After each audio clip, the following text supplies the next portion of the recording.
নমস্কাৰ সৰ্বদসকল অসমৰ লগতে সমগ্ৰ দেশতে পুৰণি পেঞ্চন অৰ্থাৎ OPS পুনঃ প্ৰৱৰ্তন কৰাৰ ওপৰত এটা অত্যন্ত সুখবৰ এই ভিডিঅ'টোৰ জৰিয়তে লৈ আহিছোঁ।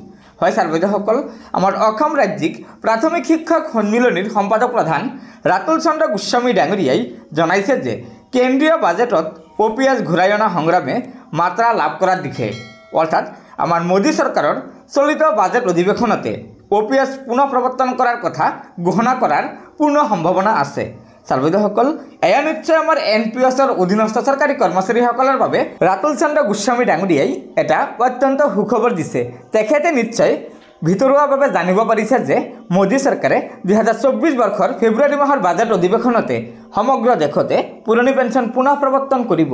সৰ্বদসকল, আজিৰ আমাৰ আন এটা গুৰুত্বপূৰ্ণ খবৰ হৈছে সদৌ অসম কৰ্মচাৰী পৰিষদৰ আহ্বানক্ৰমে আমাৰ ৰাজ্য চৰকাৰী কৰ্মচাৰীসকলে আজি পুৰণি পেঞ্চন পুনঃ প্ৰৱৰ্তনৰ দাবীৰে কৰ্মবিৰতি কাৰ্যসূচী পালন কৰে। গতিকে সৰ্বদসকল, বলক এটা ভিডিঅ' ক্লিপৰ জৰিয়তে আমি কৰ্মবিৰতিৰ আজিৰ এই গুৰুত্বপূৰ্ণ খবৰটো জানি লওঁ। NPSটো বাহাল আছে, OPS হোৱা নাই। কিন্তু ভাৰতৰ কেইবাটাও ৰাজ্য আছে য'ত NPS আজিলৈকে লাগুই হোৱা নাই, OPS চলি আছে।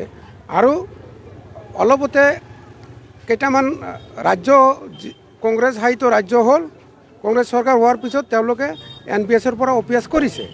গতিকে আমি আশা কৰিম আগন্তুক দিনত আমাৰ অসমতো NPSৰ পৰা OPS হ'ব, এইটো আশা কৰিম। আমাৰ আন্দোলন আমি চলাই থাকিম যেতিয়ালৈকে আমাৰ OPS নহয়, আমাৰ বৃদ্ধ অৱস্থাৰ দিনবিলাক আমাৰ সুৰক্ষিত নহয়, তেতিয়ালৈকে আমাৰ আন্দোলন চলাই যাম। আমাৰ কাৰ্যসূচী মতে ACT-য়ে যিটো আমাৰ নিৰ্দেশনা দিছে, অৰ্থাৎ কৰ্মচাৰী পৰিষদক সমৰ্থন জনাই ACT-য়ে আমাক আন্দোলন কৰিব কৈছে। আমি স্বাক্ষৰ ল'ম আৰু কলা বেজ প্ৰদান কৰিম আৰু আমি ক্লাছৰ পৰা বিৰত থাকিম, কিন্তু বিদ্যালয়ত উপস্থিত থাকিম।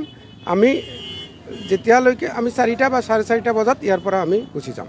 মানে কেন্দ্ৰীয় চৰকাৰে আমাৰ ওপৰত NPS যিটো আমাৰ ব্যাধি বুলি ক'ব পাৰোঁ, আমি NPS জাপি দিছিলে। গতিকে আজি আমাৰ সদৌ অসম কৰ্মচাৰী পৰিষদে কলা দিৱস হিচাপে পালন কৰিবলৈ আমাক আহ্বান জনাইছে। সেয়েহে আমি ৰূপহী কলেজৰ সমূহ পৰিয়ালবৰ্গই আমি NPS আঁতৰি যাতে OPS আহে, সেইবাবে আমি কলা বেজ পৰিধান কৰি কৰ্মবিৰতি পালন কৰিছোঁ। আমি কৰ্তব্য আমাৰ কৰ্মস্থলীত আমি উপস্থিত আছোঁ।